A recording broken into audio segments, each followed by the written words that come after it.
요즘 저는 조금 특별한 시간을 자주 갖게 되는데 이제 혼자 있는 시간입니다. 아무래도 코로나 상황이 지금 심각하지 않습니까?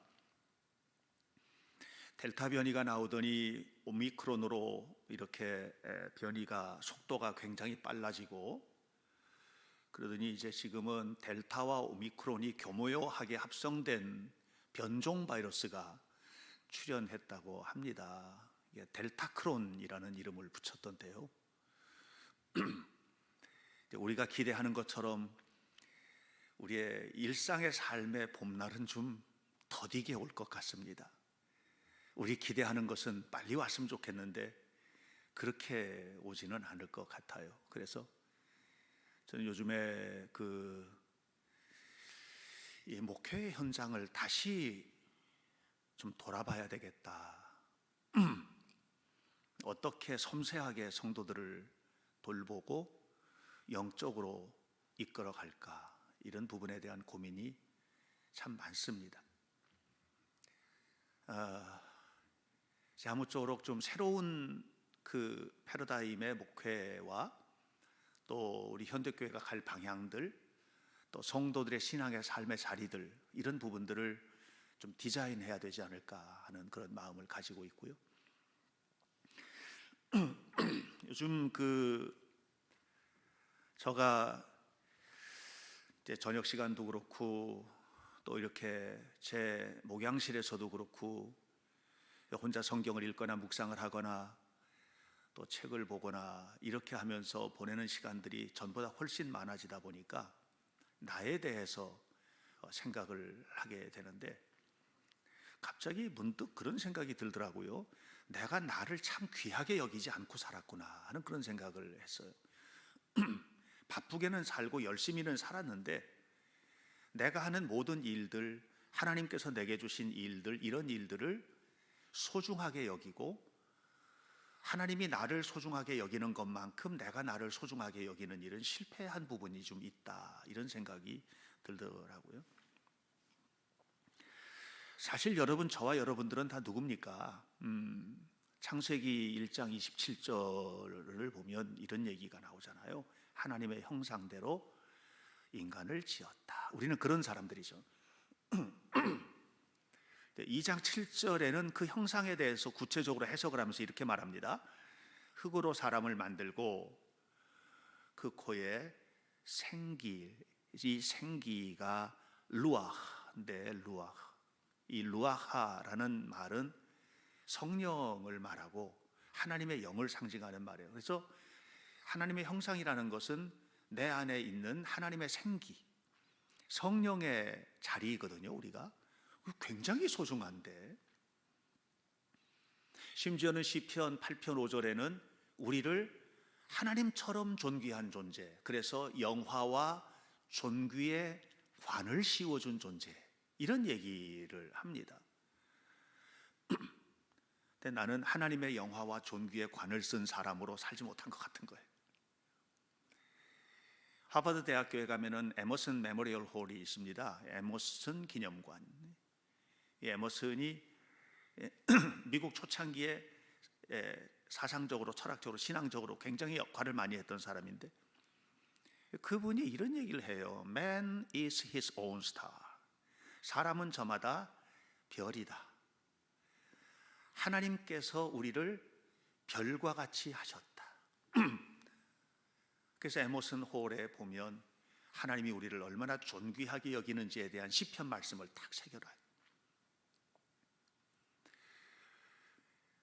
2021년을 보내고 2022년으로 건너뛰어가자 하는 말씀을 제가 2021년을 마지막 설교를 하면서 그런 말씀을 드렸고, 2022년 예배를 드리면서 이렇게 건너온 새로운 세계를 어떻게 열어갈 것인지에 대한 얘기를 하면서, 칼 세이건이 이 천체 물리학자, 우주를 연구하는 사람이잖아요.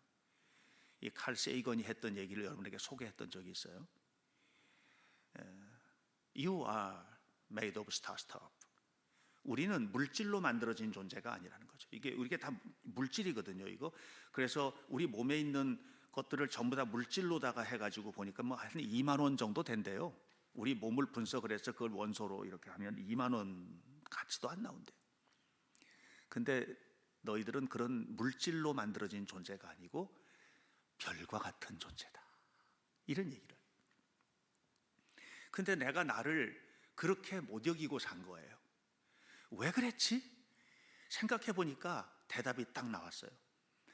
나는 하나님께서 내게 주어주신 희망을 향해서 살기보다는 내가 누구에겐가 실수한 거, 내가 실패한 거, 내가 잘못한 거, 이거 부둥켜 안고 산 거예요. 여러분들은 이제 현대교회 목사인 박행신 목사를 볼 때 뭐 때로는 유능하다라든가 때로는 스마트하게 목회를 한다라든가, 뭐 어떤 분은 저한테 그런 얘기 하더라고요. 목사님 은퇴하지 마세요. 왜요? 너무 아까워요, 그러더라고요. 그래서 굉장히 고맙게 여겼는데, 그렇게 보지만 저는 저 자신을 볼 때 여러분들이 보지 못하는 자리에서 너무 많이 우는 거예요.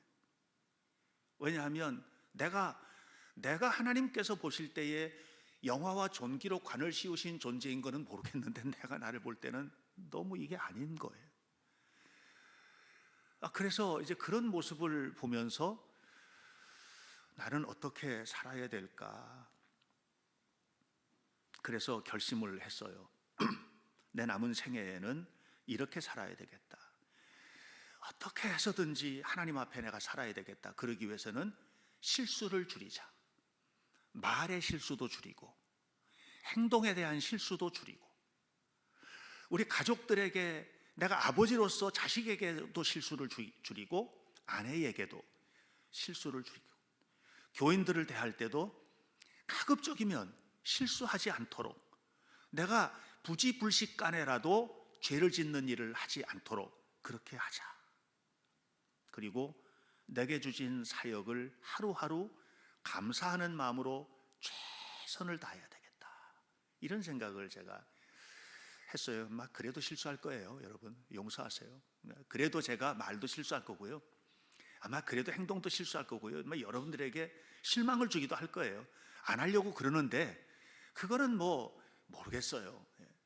근데 이런 깨달음이 어디서 왔느냐 하면, 제가 열심히 아이들 데리고 역사기행 다니면서 막 떠들고, 어디 가서 제가 작년에도 여러 차례 대학교에 강의도 하고 온라인으로 세미나도 인도하고 뭐 이렇게 많이 했는데, 그렇게 막 강의하고 세미나하고 부흥회 가고 여행하고 아이들 데리고 굿모닝 예배 때 그냥 막 목이 터져라 외치고, 이런 자리에서 깨달아진 게 아니고요, 혼자 있을 때, 나 혼자 있는데 그 자리가 나 혼자 있는 것이 너무 우울하고 이게 아니라, 나 혼자 있는 그 자리에서 하나님을 바라볼 때, 하나님을 바라보며 하나님의 은혜를 구할 때, 바로 그 자리에서 하나님은 나에게 너는 너무 소중한 존재니까 너무 자책하지 말거라, 이렇게 저에게 말씀해 주셨습니다.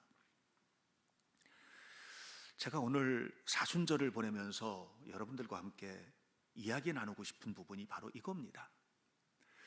여러분, 사순절에도 여러분 아이들은 학교에 가야 되고, 사순절이 되어도 여러분은 아이들 돌봐야 되고, 직장에도 가야 되고, 할 일도 더 많고, 얼마나 바빠요. 그러나 그렇게 바쁜 일상생활의 결을 그냥 가져가시되, 또 한쪽으로는 주님을 생각하는 시간들을 좀 가져주세요.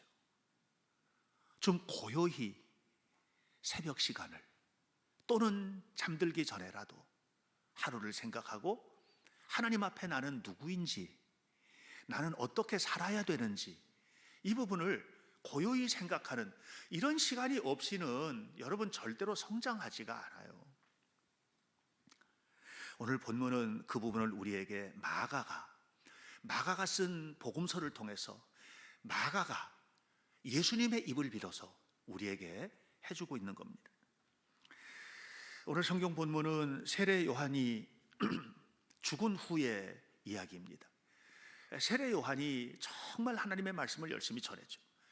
너무나도 열심히 전했는데 그 얘기를 들으면서 가슴이 뜨끔뜨끔했던 한 사람이 있었는데 갈릴리 분봉왕 안티파스였습니다. 이 갈릴리 분봉왕 안티파스, 이 안티파스는 대헤롯의 아들이거든요. 대헤롯이 아들들이 자식들이 여럿인데요. 이 대헤롯의 아들이에요. 그런데 자기에 대해서 비판하는 세례 요한을 너무 싫어해서 그래가지고 세례 요한을 죽여버립니다. 세례 요한 주변엔 엄청나게 많은 사람이 따라왔었고요. 그 사람들이 이제 구심점을 잃은 거예요. 구심점을 잃게 되니까 새로운 구심점을 다 찾아가지고 따라 나섰는데 그분이 누구냐? 예수님인 겁니다. 예수님을 따르기 시작해요. 예수님에게로 사람들이 몰려들기 시작해요. 물론 예수님께서 가시는 곳마다 역사를 일으키시고 말씀을 전하시는데 그 말씀 하나하나가 정말 주옥과도 같고, 또 가서 역사하시는 그 역사 속에서 나타나는 일들이 뭐 인간의 어떤 능력을 가지고는 할 수 없는 일들이 이렇게 막 나타나고, 이렇게 하다 보니까 사람들이 모이기도 했지만 이 세례 요한의 죽음이라는 이 사건이 가속화시킨 거예요. 그래서 오늘 성경에도 사람들이 엄청나게 많이 예수님 곁에 왔다, 이런 얘기를 계속 반복하고 있지 않습니까? 그러면 뭘 해야 될까요? 이 사람들을 어떻게 돌봐야 될까? 이 사람들과 어떻게 조직을 하고, 또 이 사람들을 어떻게 이끌고 가고, 뭐 이런 제자들과 함께 회의를 해야 될 것 같으죠, 그죠? 근데 예수님 전혀 다른 말씀을 하셨습니다. 31절입니다. 너희들은 다른 사람들과 떨어져서 한적한 곳으로 가라. 그리고 그곳에서 새로운 힘을 얻도록 가라. 이렇게 말씀을 하셨습니다. 예수님이 지금 한적한 곳으로 가라고, 그리고 예수님께서도 성경을 보면 자주 매우 한적한 곳에 새벽에 또는 밤새도록 계셨던 기록들이 성경에는 자주 나옵니다. 이렇게 한적한 곳으로 갔던 예수님이 다시 돌아오시고 제자들과 함께 다시 돌아와서 어떤 일을 하느냐면, 그 다음에 바로 오병이어의 기적이라는 엄청난 역사를 이루시죠. 이 오병이어의 기적은 많은 사람들이 모였는데 그 사람들이 먹을 것이 없을 때 그들에게 떡 5덩어리, 물고기 2마리로 그 사람들을 다 먹이고도 막 남아도는 이런 일들이 벌어지게 됩니다. 여러분의 삶이 막 결핍하고 궁핍하고 궁색하고 쪼그라들고 병들고 이게 아니라 넉넉하고 풍성하고 나눠주고 그러고도 남아돌고 이런 은혜가 있기를 바랍니다. 이런 일은요, 바쁘게 살아서 되는 게 아니라 하나님 도와주셔야 되는 거예요. 하나님 도와주시기 위해서는 여러분에게 필요한 게 있어요. 필요한 조건이 있는데 그게 뭐냐면 한적한 곳에서 주를 바라보는 은혜로운 일들이 필요합니다. 이 한적한 곳으로 가라라고 하는 이 말, 이 그리스어로는 한적한 곳이라고 안 나와요. 한적한 곳이라고 안 나오고 뭐라고 나오느냐면, 여러분 성경이, 신약 성경은 처음에 쓰여진 게 그리스어로 썼어요. 그리고 구약 성경은 이스라엘 옛날 말 히브리 말로 써졌어요. 그래서 구약 성경을 원래 의미를 잘 알려면 이 히브리 말 성경을 좀 읽어야 되는 부분이 있고, 또 신약 성경을 잘 이해하기 위해서는 그리스 말 성경을 읽어야 될 필요가 있어요. 우리 성경은 그 그리스 말을 그대로 옮겼다기보다는 약간 이제 우리식으로 옮겨진 것들, 또는 다른 성경을 빗대 가지고 이렇게 옮겨진 것들이 있어서 이 부분을 뭐라고 성경에는 얘기하냐면 에이스 에레몬 토폰 이렇게 말해요. 여기서 에레몬이라는 말이 한적한 곳, 한적한 토폰 장소로 가라 이렇게 얘기를 하는데, 이 에레몬이라는 말이 무슨 말이냐면 광야거든요. 광야로 가라는 거예요. 광야. 그래서 제자들이 광야로 갔나요? 아니에요. 그냥 외딴 곳으로 갔어요. 배 타고. 여기서 말하는 광야는 의미예요.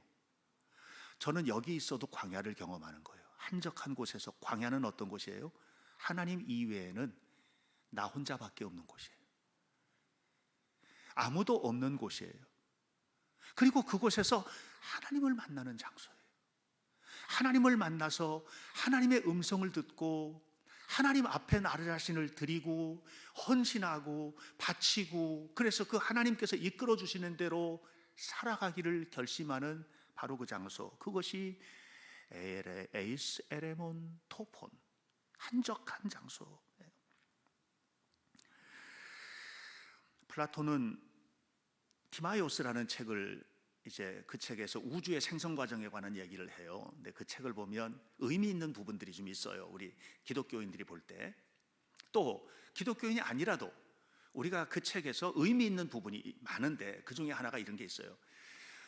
이 카오스의 상태, 혼란이에요. 혼란과 혼돈인데, 이 카오스에서 코스모스, 질서의 장소, 우주가 혼란과 혼돈인 카오스에서 완전히 질서가 잡힌 코스모스로 가는데, 그 과정이 바로 이렇게 툭 떨어지는 게 아니라는 거예요. 그 안에 코라라는 공간을 통과해야 된다는 거예요. 코라는 어떤 곳이냐? 이곳은 매우 어렵고 난해하고 힘들고 외롭고 고통스러운 자리라는 거예요. 여러분, 어떤 한 사람 아이가 열심히 공부를 해서 자기가 목표하는 일을 이뤘다고 할 때, 이 아이가 어느 날 갑자기 툭 이렇게 되는 게 아니에요. 카오스가 이 코스모스가 되는 과정에 코라를 거쳐가는 거예요. 외롭게 혼자 앉아 공부하고, 힘들게 밤을 새고, 고통스럽게 그 과정을 지켜내고, 이것 없이 하루아침에 꿈을 이루고 삶을 성취하는 일은 없어요. 예. 하이데거는 그것을 온하임리히카이트라고 해요. 온하임리히카이트라고 하는 것은 뭐냐면 익숙하지 않은 거. 우리는 늘 익숙한 것만 하려고 하잖아요. 편한 것만 하고 싶어 하잖아요. 교회 일도 여러분 하고 싶은 것만 하고 싶으시죠? 예? 교회에서 여러분에게 이걸 해주세요 할 때 그 일을 하세요? 아니면 여러분이 하고 싶은 일을 하세요? 우리 아이들도 똑같아요. 하고 싶은 일만 하는 아이들에게는요, 그게 성장이 없어요. 물론 하고 싶은 일을 해서 엄청나게 성취하는 아이들도 있어요. 맨날 게임만 좋아하고 게임을 하더니 게임 박사가 되어가지고 세계 게임 챔피언이 되고, 이런 경우들도 있어요. 그러나 매우 소수예요. 하고 싶은 일이 아니라 해야 할 일, 가야 할 길, 그 자리가 온하임리히카이트, 그리고 코라, 그 자리를 예수님은 에레몬, 광야라고 말하는 거예요. 광야. 아브라함이 갈대아 우르를 떠납니다. 갈대아 우르를 떠나서 가나안 땅에 갑니다. 가나안 땅은 어디냐면 약속의 땅이잖아요. 갈대아 우르에서 가나안 땅을 갈 때 하루아침에 싹 가가지고 다 바뀌고, 아니에요. 그가 이 갈대아 우르 땅을 떠나서 여기까지 올 때 그가 얼마나 혼란스럽고 힘든 과정을 거쳤는지 말도 다 할 수 없어요. 본토, 고향과 친척과 아버지의 집을 떠나가는 거예요. 지금부터 4,000년 전이에요. 지금부터 4,000년 전의 세계에서, 예? 고향을 떠난다는 것은요, 버림을 받는 거예요. 어디 가가지고 환영을 받을 수 있는 곳이 아니에요. 이 동족 개념, 가족 개념이 굉장히 강하던 시대예요. 그런데 고향과 친척과 아버지 집을 떠나는 이 과정이 힘들어요. 여러분, 그 과정을 거치셔야 해요. 이걸 거치셔야 직장에서도 성공할 수 있고요, 이걸 거치셔야 학업으로도 성취할 수 있고요, 이걸 거쳐야 신앙으로도 세워질 수 있는 거예요. 그런데 편한 것만 가지고 가겠다고요? 내가 하고 싶은 것만 하면서 승리할 수 있다고요? 그것은 정말 저 해변가에 바늘 하나 던져놓고 그걸 찾는 것처럼 힘들 수 있어요. 물론 불가능한 건 아니에요. 사랑하는 여러분, 애굽에서 430년 동안 노예 생활하던 이스라엘 백성들이 가나안 땅까지, 약속의 땅까지 다시 해방을 맞이하고 갈 때 중간중간 특이한 것들이 나와요. 이렇게 돌이키는 장면들이 나와요. 돌이키는 장면. 그 돌이키는 장면은 뭔 줄 아세요? 하나님께서 이 어렵고 힘든 과정으로 몰아넣는 장면이에요. 본인들이 가고 싶은 자리가 아니고요, 하나님께서 탁탁 쳐가지고 힘든 장소로 자꾸 보내시는 거예요. 고통의 장소로 자꾸 보내시는 거예요. 왜 그러셨을까요? 필요하기 때문이에요. 그 장소가 어디예요? 광야입니다. 광야. 40년 동안을 광야 생활을 했어요. 예수님께서 33년을 세상을 사셨는데 33년간 세상을 사시면서 30년간을 목수인 아버지 일 돕다가 나머지 3년 동안을 하나님 나라의 복음을 선포하시고 하나님의 영광을 드러내시고 십자가 죽으셨어요. 그리고 이 30년과 3년 그 사이에 뭐가 있었을까요? 40일의 광야의 금식이 있었어요. 40일간의 광야에서 금식을 하셨어요. 바로 이 40일간의 광야의 금식을 하실 때 마태복음 4장 1절을 보면 예수님께서 하나님의 손에 이끌려서 광야로 가시는 그 장면이 나오거든요. 그 장면이 이렇게 말합니다. 예수스 마네세 에이스 텐 에레몬 그래요. 광야로 가셨다는 거예요. 광야로 가셨다는 거예요.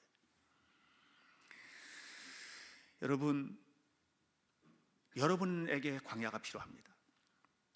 우리 모두에게도 광야가 필요합니다. 이 광야는 무너지고 쓰러지고 망가지고 고통스럽고 한 그 자리에서 광야가 아니라 오늘 이 시점에서 내 삶에서 아무리 잘 나가는 사람도, 아무리 대단한 사람도, 아무리 성취한 사람도, 엄청나게 복을 받은 사람도 우리가 가야 될 장소가 있어요. 그거는 광야입니다. 한적한 곳. 그곳에서 주님을 만나셔야 해요. 오늘 성경 본문은 마가가 기록한 성경이에요. 마가는 어떤 사람입니까? 마가는 정말로 복받은 사람입니다. 마가는 부잣집 아들이에요. 너무너무 잘 살던 집 아들이에요. 그 당시에 부족한 게 한 개도 없는 그런 삶을 살았던 사람. 그런데 마가네 집이 예수님을 영접했어요. 마가의 어머니는 믿음이 너무나도 좋은 엄마였어요. 마가는 그게 복이에요. 믿음이 너무 좋은 엄마를 가진 아들. 이게 복이에요. 복. 이게 복이에요. 복. 이게 복입니다.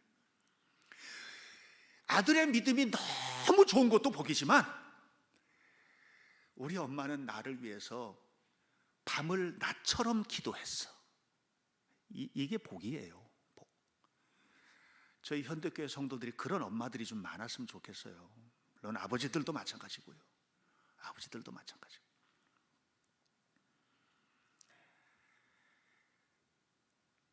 나중에 사도행전 13장을 보면 아마 마가가 원해서 간 것도 있었겠지만 최초의 선교사로 파송되는 안디옥 교회 파송자 명단에 바나바와 바울 그리고 마가가 이름이 기록되어 있습니다. 파송이 되는 거예요. 너무너무 영광스럽게. 그런데 이렇게 파송되어서 1차 전도 여행을 쫙 가는데 가면서 그냥 신나는 일들이 막 벌어지는 겁니다. 하나님의 역사들이 나타나고 놀라운 일들이 벌어지고 막 이렇게 하나님께서 역사를 하시는데 그런데 마가는 지치는 거예요. 그런데다가 밤빌리아 버가라고 하는 곳까지 왔는데 이 버가에서 이제 타우루스 산맥을 넘어서 지금의 터키를 깊숙한 곳까지 들어가야 되는 거예요. 마가가 감당이 안 되는 거예요. 이 감정을 주체하지 못해요. 그래서 집으로 가버려요. 이게 마가예요. 두 번째 전도 여행을 출발할 때 바울은 마가를 못 데려가겠다고 합니다. 왜냐하면 저렇게 책임 없는 놈을 데리고 다니면서 혹처럼 달고 다닐 수는 없다. 이렇게 얘기를 합니다. 그래서 바울이 마가를 떨쳐버립니다. 이게 마가입니다. 그런데 마가가 변화된 거예요. 디모데후서 4장 11절을 보면 디모데후서는 사도 바울이 가장 늦게 로마 감옥에 갇혀서 이제 순교당하기 직전에 목회자 디모데에게 보낸 편지입니다. 그 편지를 보내면서 4장에서 뭐라고 그러냐면 이런 얘기를 하는 거예요. 디모데에게, 디모데야, 나 지금 너무 만나고 싶은 사람이 하나 있다. 나에게 꼭 필요한 사람이 하나 있다. 마가 좀 보내다오. 그런 얘기를 합니다. 마가가 혹처럼 그렇게 있었더라면 그런 글을 안 썼을 거예요. 마가가 완전히 바뀐 거예요. 그러니까 저는 궁금한 겁니다. 마가가 어떻게 이렇게 바뀌었을까? 저는 그 해답을 세 가지로 찾는데요. 성경에는 다 나와 있지는 않지만 전체 복음서와 전체 서신서 이런 것들을 망라해 볼 때 세 가지로 저는 추측을 할 수 있어요. 하나는 엄마의 기도, 엄마의 기도, 엄마의 기도. 여러분 기도하십니까? 자녀를 위해서 기도하십니까? 정말 기도하시기 바랍니다. 이 기도. 두 번째로는 좋은 스승. 그 좋은 스승이 누구냐면 바나바예요. 외삼촌이에요 사실은. 그런데 이 인간관계의 문제가 아니라 너무나 훌륭하게 삶을, 신앙을, 바른 길을 가르쳐 주었던 바나바. 두 번째 전도 여행을 갈 때 바울이 이건 못 데려가 하고 혹처럼 안 돼 하고 떨쳐버렸을 때 바나바가 그걸 챙겨서 바울과 헤어질지라도 내가 얘를 사람 만들어야 되겠다, 이걸 챙겨가지고 구브로 섬으로 선교 여행을 떠나는데 마가를 데리고 갑니다. 그리고 또 하나를 저는 오늘 본문에서 찾는 거예요. 본문에서는 마가가 기록한 복음서인데 마가가 수많은 이야기들, 예수님의 얘기들 중에서 이 대목을 딱 여기 기록을 한 거예요. 이것은 자기 신앙 고백이 담겨 있다고 저는 해석을 했어요. 마가는 드디어 하나님 앞에 홀로 서서 주님을 만나는 경험을 한 겁니다. 여러분 부모가 아무리 기도하고요, 아무리 좋은 선생 만나도요, 자기가 안 변하면 못해요. 자기가 안 변하는데 어떻게 해요? 안 돼요. 여러분 평생을 설교를 듣고 평생을 성경을 읽고 해도 그냥 그 정도로 끝나는 사람들 너무 많아요. 자기가 안 변하면은요 안 돼요. 마가가 변한 겁니다. 마가가 바로 거기에 뭐가 있느냐 하면 바로 이 한적한 곳으로 가라. 오늘 성경 말씀을 보면 신비하게 6장 31절과 32절이 신비하게 구조를 이루고 있는데 반복을 하면서 뒤집어 놓거든요. 이게 이제 그리스 성경을 보면 그렇게 나와요. 어떻게 반복을 하면서 뒤집어 놓느냐면 그냥 천천히 읽을 테니까 들어보세요. 이렇게 카트 이데안, 카트 이디안, 에이스 에레몬 토폰. 32절은 뭐라고 하냐면 보세요. 에이스 에레몬 토폰 카트 이디안. 말을 그냥 바꿔놓은 거예요. 왜 이렇게 했는 줄 아세요? 강조하는 거예요. 한적한 곳으로 가라 얘기했더니 제자들이 한적한 곳으로 갔다. 이걸 강조하는 거예요. 그래서 똑같은 것을 단어만 바꾸고 이렇게 해가지고 강조를 하고 있어요. 여기서는 우리에게 하시는 주님의 음성을 들으셔야 해요. 여러분, 듣는 것이 성장이 아니고 행동하는 것이 성장이에요. 우리는 하나님의 말씀을 늘 듣고 살았어요. 익숙해요. 그래서 그냥 익숙한 말로 들어요. 그래서 행동하지 않아요. 목사의 설교는 늘 하는 소리라고 생각해요. 성경에는 늘 그것이 써 있는 것이라고 생각해요. 그러니까 듣고 은혜는 받는데, 은혜 받는다는 것은 뭐냐면 제가 굉장히 좋게 표현한 거예요. 그냥 감동하는데 이 말이에요. 좋은 설교야, 목사 오늘 설교 좋네, 이렇게 감동은 하는데 은혜의 자리까지 못 나가요. 무슨 얘기예요? 행동하지는 않아요. 그래서 은혜 받았다고 하는데 맨날 똑같아요. 미운 사람 밉고 싫은 사람 싫고 하기 좋은 일만 하고 나가고 싶은 대로만 하고. 여러분 아셔야만 해요. 행동하셔야만 합니다. 여러분 스스로가 하나님 앞에 서셔야만 합니다.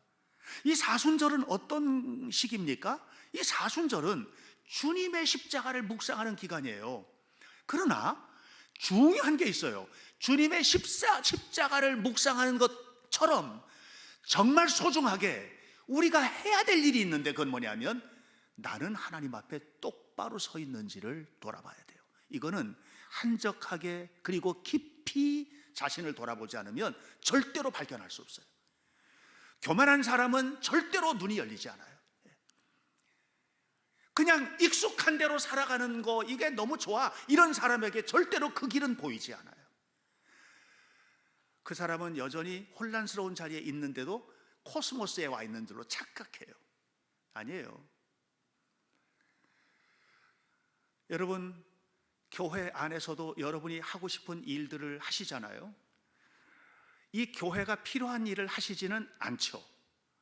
왜냐하면 교회가 필요한 일은 힘들거든요. 내가 하고 싶은 일은 편하거든요. 그러니까 그렇게 하는 거예요. 여러분 아십니까? 현대교회가 무너지는 것은 하나도 중요하지 않아요. 이 세상에 얼마나 교회가 많은데 이 현대교회 하나 없어지는 게 뭐가 중요합니까? 그거는 뭐 중요하지 않아요. 그러나 저는 중요하다고 생각해요. 왜? 상징성을 가지고 있어요. 현대교회가 부흥하지 않고 현대교회가 무너진다는 것은 이 땅의 교회가 똑같은 길로 가고 있는 것이다, 이렇게 생각해요. 그러니 여러분들은 이 교회를 부흥시켜야 될 책임도 있어요. 전도도 하셔야 되고 기도도 하셔야 되고 교회의 부흥을 위해서 헌신도 하셔야 돼요. 이건 교회를 위한 일이 아니에요. 여러분이 광야에서 홀로 하나님을 만나는 자리가 그 속에 있기 때문이에요. 그래서 교회 안에서 이루어지는 이런 일들은 단순히 교회 안에서 이루어지는 일이 아니라 그것은 곧 여러분의 일상생활 속에서 어떤 일이 벌어지게 될지 이것을 보여주는 사건이다. 저는 그렇게 확신합니다. 성령의 능력 안에 있는 하나님 백성 공동체요, 그게 어떻게 이루어지는데요? 표만 걸어놓으면 됩니까? 성령의 능력이라는 게 큰 소리로 기도하면 되는 것인 줄 아세요? 한적한 곳에서 기름 부음을 받으세요. 예수님은 늘 그러셨어요. 주님을 만나야 성령의 기름 부음을 받는 거예요. 주님을 만나야 성령의 능력 안에 있는 거예요. 주님을 만나지 않는데 무슨 성령의 능력입니까? 귀신의 영이지. 저는 여러분들이 이 사순절을 잘 보내시길 바라요. 사순절에 새벽에 기도하세요. 여러분을 돌아보세요. 말씀을 묵상하세요. 하나님을 만나세요. 한적한 곳에서. 그리고 여러분의 삶의 질서를 창조하시는 하나님의 능력 안에 머무시기를 주님의 이름으로 축복합니다. 기도하겠습니다. 자비하신 아버지, 우리 모두의 삶을 새롭게 하시고 우리의 삶 속에 하나님의 크신 능력과 은혜와 영광이 나타나도록 주께서 도우시기를 원합니다. 하나님의 권능, 놀라우신 하나님의 사랑 안에 머무는 복된 자녀들이 되도록 인도해 주시기를 원합니다. 날마다 우리와 동행하시는 하나님께서 우리를 주님을 만나는 자리로 이끌어 주시고 성령의 능력, 그 거룩한 은혜의 손길에 사로잡히는 복된 자녀로 살게 하옵소서. 예수님의 이름으로 기도하옵나이다.